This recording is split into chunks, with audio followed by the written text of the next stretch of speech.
Столица отрапортовала о выполнении плана весеннего призыва в ряды национальной армии. Об этом Азия Плюс сообщил начальник пресс-центра Минобороны Таджикистана полковник Фаридун Махмудализода. По его словам, все столичные районы уже 7-й год подряд досрочно выполняют призывной план. Полковник отметил, что к сегодняшнему утру план призыва по республике выполнен на 70%, по ГБАО – на 100%, по РП – на 85,3%, по Хатлону – на 65%, по Согду – на 53,3%.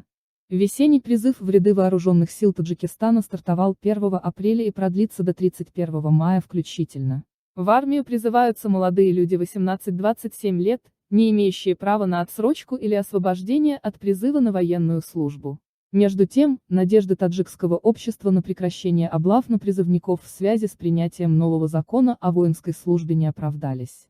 Ежедневно в соцсетях появляется информация о том, как неизвестные люди в штатском силой забирают призывников в армию.